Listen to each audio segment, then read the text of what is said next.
Okay, when you saw those highlights? Again, thought they were good, but it was junior highlights because he got injured. So just looked dynamic. Didn't know him personally, but we saw him when I showed up. He was already here. So it was really just more about seeing him in the winter workouts and really how mature, how well spoken, how polished he was as a person.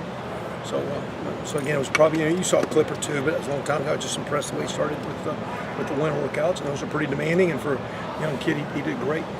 I'd say too, Mike Weber was having a great winter and a great summer. Really was to his hand.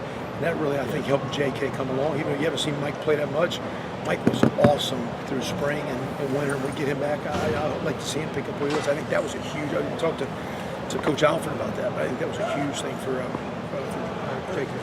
Coach Myers said, I think on Monday, that when Weber gets back, he's going to be rewarded.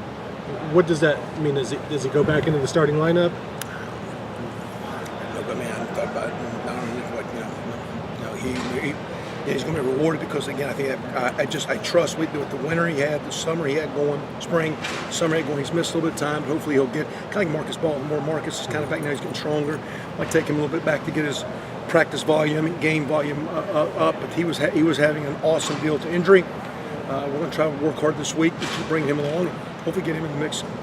Coach, we've heard a lot about the run-pass option and how well that fits JT's strengths. But we've also heard a lot about how Dwayne Haskins needs to be brought along. And he kind of has a different skill set. With a stronger arm, seems to be more of a drop-back passer. How do you differentiate getting JT ready and game planning for his strengths, but also bringing Dwayne Haskins along when he might have a different skill set? I think the way over time some things offensively have evolved, because I think years ago, if you really had one quarterback that was run-oriented and one quarterback that wasn't, it was like two different offenses. Right now, the difference is you can maybe block the read key and let the throw guy read a linebacker or a safety or perimeter player. And if you have a running guy, you can maybe have him read the defensive end and be a run threat. So, but the linemen are blocking the same play. So it's really not a new play. There might be a subtle adjustment, and then you play on the kids. And we're doing it with JT. Right now, JT has run options, he has throw options. And when Dwayne's in the other night, Dwayne had a couple run options, even the few plays he had where there's a run choice. So you play to the strength of the guys. If there's, I think a lot of us years ago stumbled in some things. It's not two different offenses, and that really helps left guard, outside receivers, because it helps those players bring along. So it's not that big a deal personally. It's just play what the kid can do. Kevin, Coach Meyer said yesterday, he was going to give a directive, or he gave a directive. I mean, he'd like to see more of the run pass option.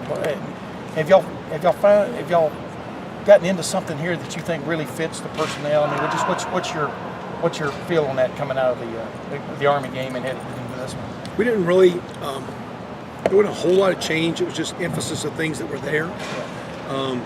Trying to get a direction on where to get started and get moving. Where again, I felt coming out of preseason, the first couple games, I allowed it to, with all the ideas, to maybe just get watered down and all over the place. We didn't take anything out. I think we just looked at what we thought would be best to attack the structure of Army's defense. And each week it's a different structure, whether it be who you're blocking, it's different stress points, who the issues of who you can and can't block, and the coverage guys and spaces or whatever you're trying to do. So each week you emphasize different things. We just tried to just trim it down, to get a little direction, to get a little confidence in practice, to take that to the game field. We started okay, and we had a couple lulls in the second quarter. A couple calls got us a little bit out of whack. But for the most part, the guys played well, and just the emphasis of just trying to get started with the direction. Have you seen stumbled? Yeah, I didn't mean stumbled. I mean, you had it in the arsenal, so to speak. But is JT well suited to run that a lot? I mean, what's your take on that? Because that's kind of what Coach Meyer said. Kind of plays to his strengths. Well, again, I think he, like a lot of really running guys, can't throw. A lot of throw guys can't run. I think JT's kind of pretty adequate at both. I mean, there's some guys who are going to be actually more dynamic runners. He's a good running quarterback. There's guys that, the bigger guys like Tebow and Cam Newton were bigger, more powerful. You got the real fast guys. I mean, he's a solid, adequate runner. He's a solid, adequate passer. I think you put them both together, and when both things get working, he makes our offense complete. And I think you can say, hey, a guy has a strong arm. A guy could be a better runner. To me, he's kind of very adequate at both. And when we get both going, I think it's when we're at our best. So. What kind of challenge does UNLV's defense present? It's a little, again, because they started out, they had an open day week. They started in the four-man truck structure. You're looking at last year's stuff. They've started out with Idaho and Howard. They struggled in the first game, gave up points. Cam Newton's brother had a tremendous game for Howard, by the way, for what it's worth. But they bounced back the next week and traveled to Idaho, got after them. They got nothing loose. So to me, it's kind of like last week. We felt Army would come in and blitz every play from all angles. Maybe these guys don't blitz, but we're going to have to be ready to adjust. We're trying to keep our direction, move forward, build on it, and we need to be ready to adjust and adapt. Do you have a meeting time set for when the decision on the number 2 quarterback will be made? Like, is it Thursday at 8? I mean, do you know? I typically show up at 7. I'm just trying to get the offense going. And I'm very comfortable. I mean, Dwayne played well. Joe's back going. Tate has been outstanding. Did phenomenal last couple weeks. Our scout team prep has been recognized by the coaches, by his peers. He's coming along. There's a good vibe. I think I made a comment last week. It was really good to see Dwayne have a great week of practice when a lot of people are talking. And we don't have one day, but we had a good go today.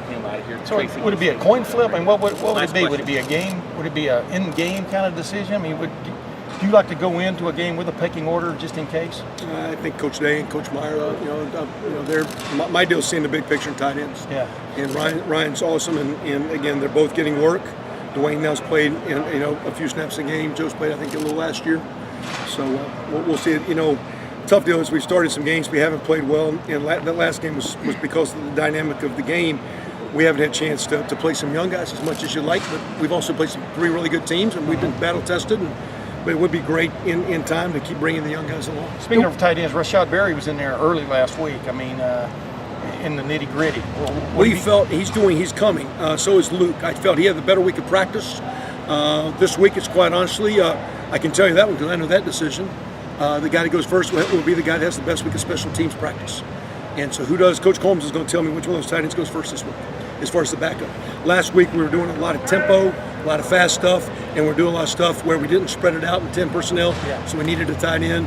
I thought Rashad had the best week of prep. He went first. Luke got some plays. Jake Hausman got in this week. I expect them all to play, especially the top 3, and I'll let Coach Combs decide which one goes.